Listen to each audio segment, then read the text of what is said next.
A very warm welcome, everybody, to Kev the Noise Davis. This is the Noise Podcast 2024. It's time for episode number 2. And first of all, thanks to the Noise Boys for the music at the start and the end, and obviously Isolation Studios for this plush setting and green screen, which will mean you get some great pictures to look at. And I must welcome my second guest, Mr. Karl Hoffmans. Welcome. Thank you for having me. Cool, really good, mate. Really good to have you. We're going to start with karts because the whole idea of the show, as everybody knows by now from the first one, is how somebody progressed from go-kart racing into car racing. You're one of those examples that went from karts into eventually sprint cars and the really fast ones. So I'd like to start us off, if we can, when you were age 5, I think it was, at Vale in Ipswich City Dirt Kart Club. Yeah. Talk us through how you got into it, what you first did, and was it your dad that made you get into karting, and how did it begin? Yeah, so my dad, I was looking for something for me to do, obviously, because racing background, and we went out to, our friends actually raced out in Haddonvale, and we went out there to have a look and all of that on dirt, and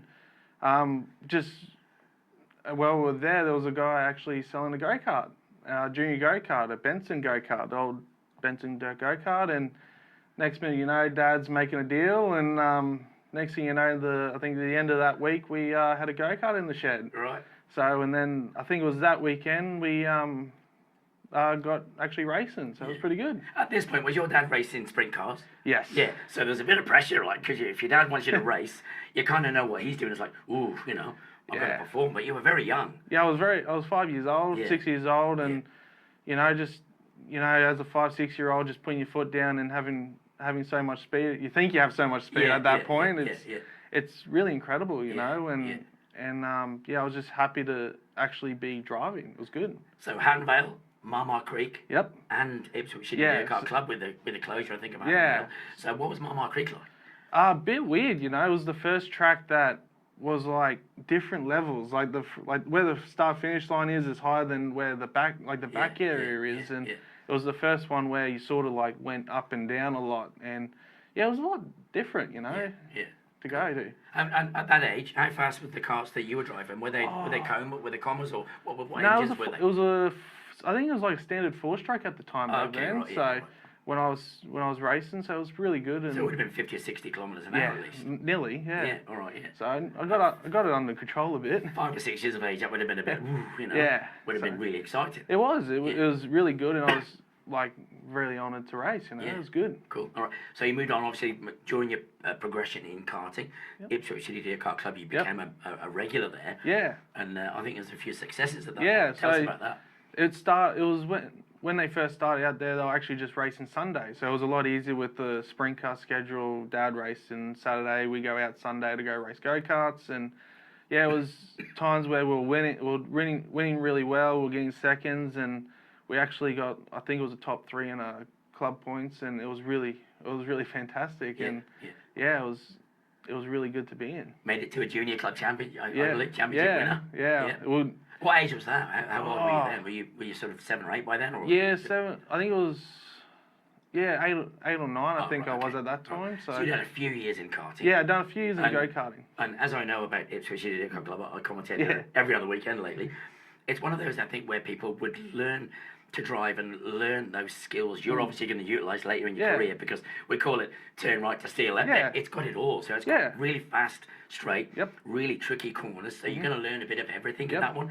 So to be a junior club champion would mean you've obviously developed really well and got to some serious speeds. Yeah, so because it was back then, it feels pretty much the same. Like since I've been there and gone away and then come back a couple of times, it's like riding a bike. You know what the lines are. You know what to do. You know where to put the cart and everything like that. So it's really good. Did it cost you much? The karting career up to date then to be a junior champion, was that a fairly cheap exercise? Was it always 4 strokes?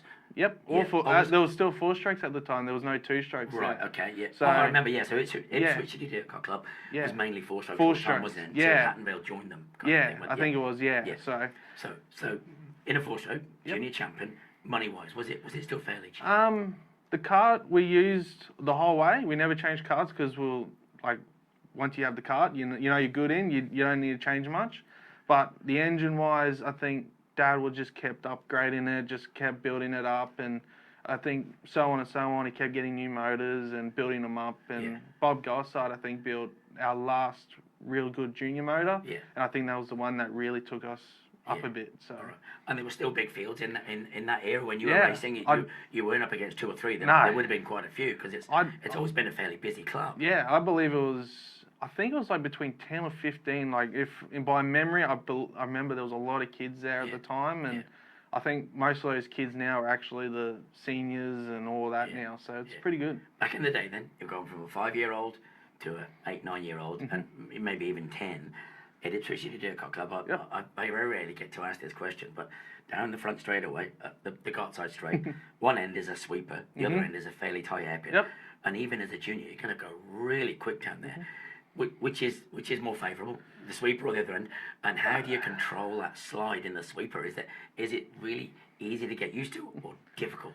Going uphill, going up into the sweeper, I like because it feels speedway to me. Because going in there, you're almost tilting your whole body to the left like a sprint car. Yeah.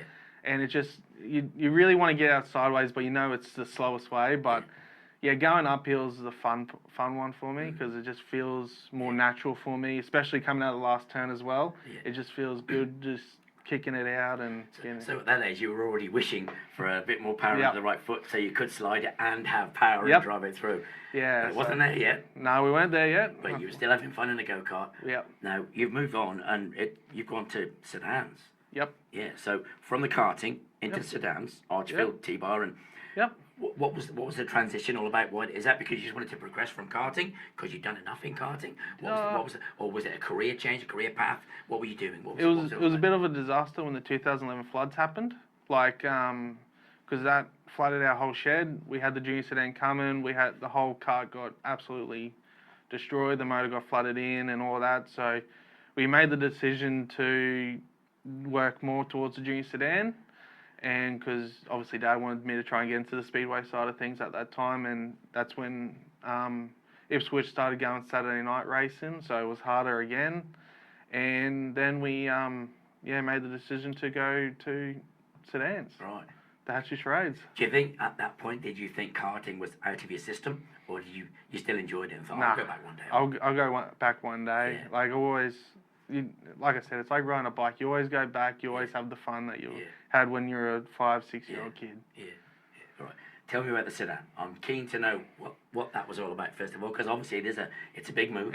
It's from a car to now an enclosed vehicle, tip top, whatever you want to call it. Yep. It's now what we call it serious racing. Adults racing now. It's the full Monty, but it was still at a junior age. So you would have been amongst juniors in the sedan. I think I started was 11 years old, so because junior sedans are from 10 years old to 16-year-old, so I went from a go-kart being close to the ground to a car that was bulky, big, not a lot of power. Like I thought I was going really slow going from go-kart to that, but just being real bulky, front-wheel drive and all that was really weird for me at the start. First of all, what did it teach you going from a kart to a car? What was the, because peripheral vision would be very different. You've now got pillars and all sorts around you. So what did it teach you in your motorsport sort of evolution? It taught me to look out of the corner of my eye, actually, because you can only look 45 degrees to the right and about 75 degrees to the left. So you can't look, so you're just hoping you can see someone out of the corner of your eye before entry a corner and hopefully there's no one there and you can get out of it unscathed. Was it big fields as well? Much as I know, there was about 10 to 20 kids there.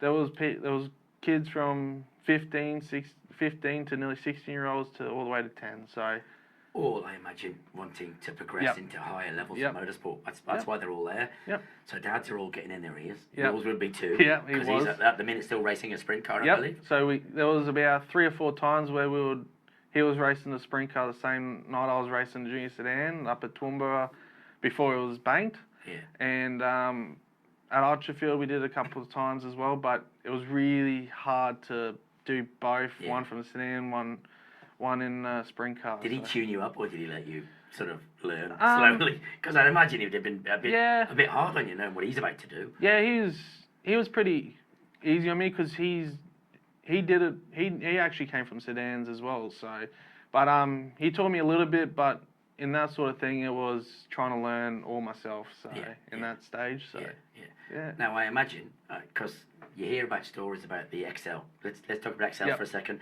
You hear about stories about those guys, and people can get into that sport, and I believe it's a fairly cost-effective sport to get into. But then you hear about people spending a fortune on engines and all other scary things.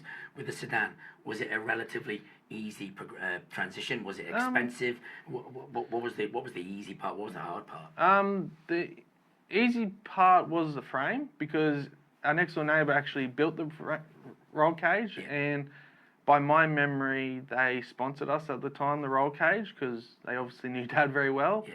The car we bought from Wreckers down the road, me and Dad both stripped it, and I think, by my memory, Dad actually welded all the framework together, and it was all more sponsorship and people that Dad knew, and it was pretty good. So we've gone from karts to sedans, Yep. and we're still not big. We're still not big budget. We're still a budget racer. We're still doing really good. We're having a blast. Yep. Having fun. Was there many successes in the sedan, or was it a short-lived period? What was it like? We only did it for a season, and there was a couple of successes. We did really well in some races, and there was some bad parts where we obviously were in accidents, but that's part and parcel of racing. That's part of racing. And you would have learned from those. Yeah. And was that because when we talk about sprint cars later, I think the reaction time is sometimes so short that you can do nothing. In these sedans, was it a similar kind of scenario where you just you couldn't react because of someone's accident in front of you? Yeah, like because they were so bulky and all that, like it's hard to turn a big bulky thing real quick. Yeah. Whereas sprint cars aren't that.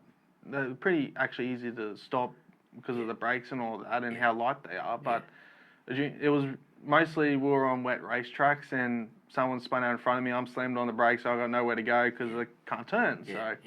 But there was more mostly. So you understeer right into them. Right into them. We call that door slammers. Yeah. But not door slammers. Yeah. Very interesting. Yeah. I want to move on from sedans because you wrote something very interesting in your bibliography. Let's call it that. Yep. Because you helped develop the Formula 500. Yep, the Junior Formula 500. I had no clue that you did me part of that. And I guess that's because of the influence of your dad. Yeah. Still being a racer. And he's moved on to be an official as well. Yep. So you've moved in to a Formula 500 category where you've now helped develop it. Give me what on earth is that all about? Because I to this day love those cars. Yeah. They are so good. You won't believe it because Overall Express, like it was a Speedway magazine, and at the time, and I was reading it on holidays, and these Junior Formula 500s, and so I rang Dad up and said, because it was close, and Dad obviously knew people, and he rang up and he said, they're trying to get them started, they're trying to get people, and I think it was like a month later, Dad said I bought a Formula 500. Wow. And the guy he bought it. He saw the guy. He found the guy Saturday night, and paid him Sunday. And we went and picked it up. Now I've got two questions. Yep. First of all, Yamaha, Kawasaki, or Suzuki? At the time, it was a Honda. Honda? You're kidding me. I chose the Yeah. wrong one out of four. Bloody hell. All right, so it was a Honda, a CBR, CBR I presume? I think so, yeah. CBR 600RR or something. Yeah. Yep. Was it expensive? At the time, I think it was around 10 grand. I think you paid. Yeah, because Wow, it was cheaper than a motorbike. Yeah, it was an older car at the time. Yeah. So we then decided. So we went over. Dad went over to America to race and took me over as well, and our crew guy Nick at the time. Yeah. And the guy that we stay at, because they race them over there in America. Yeah. He used to be a champion in California. Yeah. And he knew people that were selling them over there. So we went there originally to buy one. Yeah. And then the guy said, well, I got these other two for sale. And he's like, can you do a deal? So we ended up bringing 3 cars over. Wow.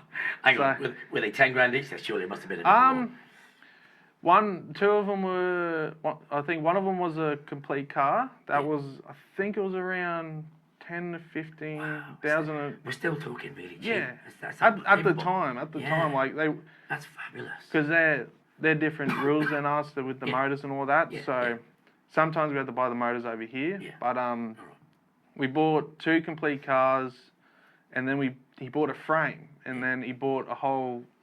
He went to P&P was the chassis, so he went to the place and bought all brand new stuff for my car. Yeah, right. and that. So we put one car together for Nick. Dad sponsored him, put him in the car to race the senior class, and we put my car together for the junior. Yeah. So now at this point, juniors weren't racing. No. So you were just doing test nights. Yeah, test nights when the open cars were on. We were just going around doing, I think it was like 5 or 10 laps. It was two of us at the time. I can't remember what the other guy's name was, but we were doing two.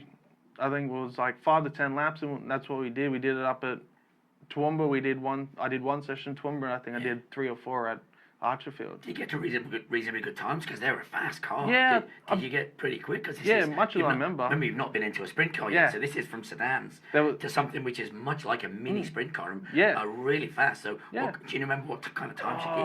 I can't remember the times, but there was a photo of me that I was coming out of turn 2, and I hit a rut, and I got the wheels up in the air. Even one of them. Yeah. So, and it feels good today, like seeing that category as it is today, and to be one of the first in Queensland, and now to see there's like 10, 15 kids, I think now, and it's awesome. Yeah, cool. So you helped develop it. Yep. But now you've gone to sprint car. 2017, you've taken the leap. Yep. Is that from Dad saying, right, you're not doing this anymore, you're jumping in this thing? Yeah, well, Dad just said it was time. You know, he was ready to give the steering wheel over to me, because there's no key, obviously, and it was just, he said it was time. You know, I did 3 practice sessions, and he said I was ready and good to go. Go for it. Wow. And now, was this an LS3? No, this was a 410. Are you?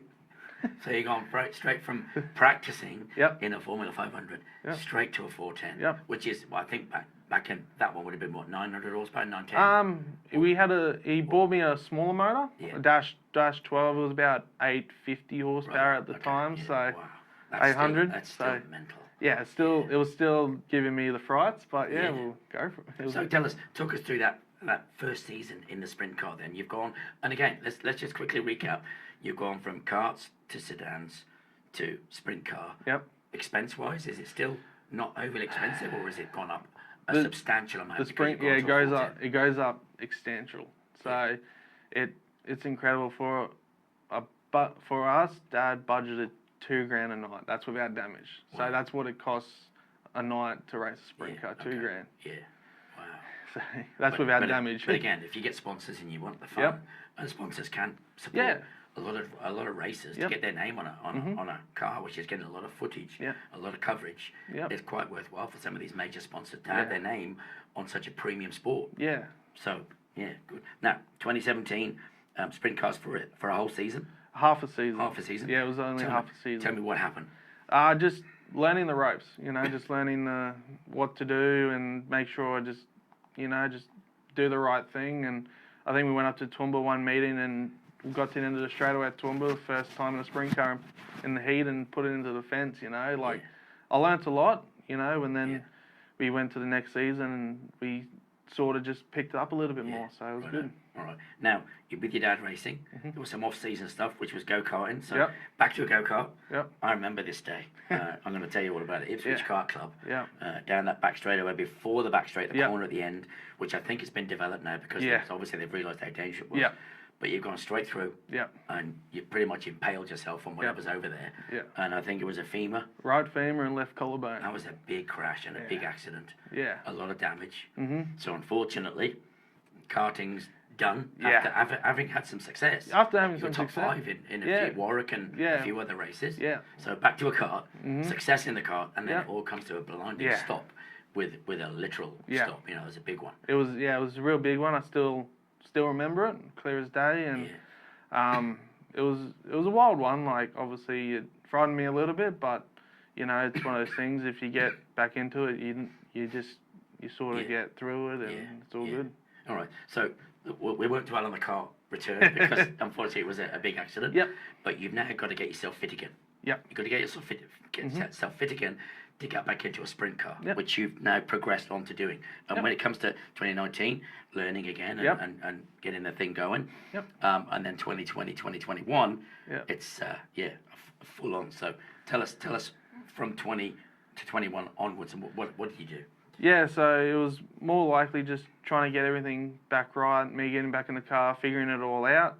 And then we had, obviously, a year and a bit off due to COVID and all that, and we sold our car at the time, and so we bought a motor, and then we bought a frame as well, and then we just gradually over the season that we were off, we just gradually put this car together, and we went out for our first meeting at Toowoomba and just somehow got my first ever 10-second, 10.699 I think it was. Is that the car on the green screen now that we're looking at? No, that's the old that's the old Maxim. That was my first ever car. Yeah, so right.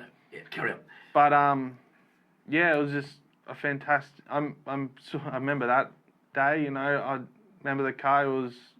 I was flat to the boards the whole way around, and all I had to do was little steers, and I did a 10.699, and I had some big people behind me too because I was the fourth car out. Yeah.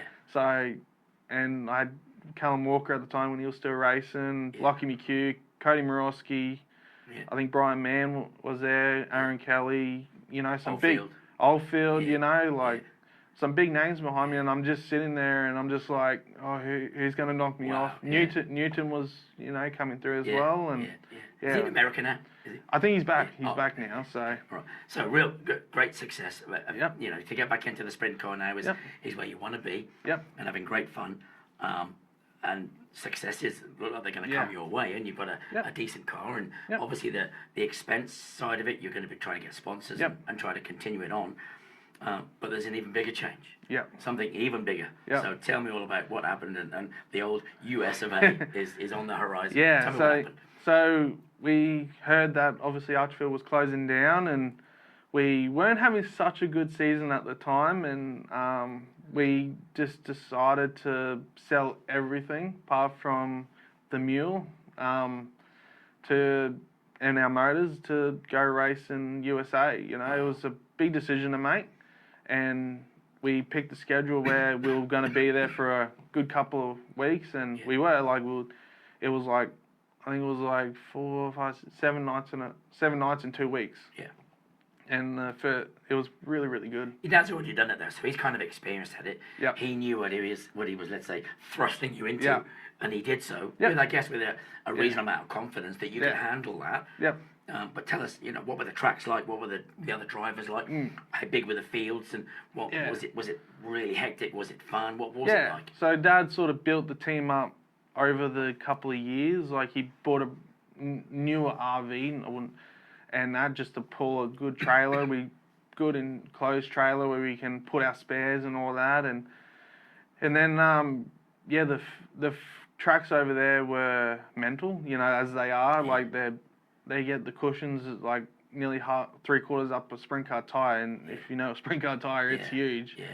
And like just is this the West Coast ones first of all then? The West Coast was the like West this? Coast, up through Oregon. We started in Oregon and went up to Washington State.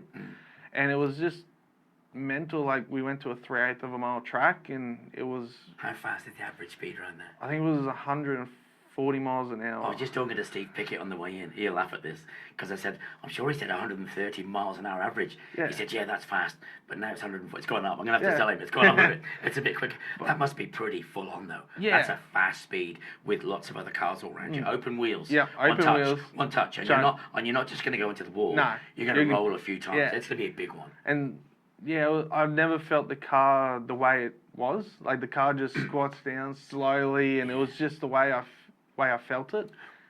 We were having to change the wing sort of angle and everything for that because of, you know, there's a bit of downforce on it. There's a bit of sort of change that you can make to change the way the car drives. Yep. But now it's a bit like a Formula One car. When they go through a corner that fast, you've got to go at the speed they tell you, otherwise the downforce won't work. Is a sprint car kind of similar, or is it, you know? Well, with a sprint car, the faster you go, the better they are. You know, like we found out we had to have longer front wing posts just to get better air and all that, and the wings over in America are flat, where if you go to a sprint car over here, they're dished. So there was a lot of a learning curve for us to do over there. Right. So All right. And then you went from there to the Outlaw Series. Yep. So how was that in transition? Was it very different to the West Coast, or was it very similar and just a lot of shows in a short period of time? That first stint was with the King of the West and up at Skagit with the Dirt Cup, and then with the World of Outlaws, they're like throwing a little. For me, it was throwing like a little league kid in like a little go-kart kid in the VA supercars. You know, it's just mental. They do 80 nights a race in a year at all different racetracks, and you know why they're called the world's best, you know, and to race against some of them, and we had a little bit of success and a little bit of downfall as well, but just so much learning has gone into it. Once you're there, can it be self-funded? Do you get enough prize money to keep it going?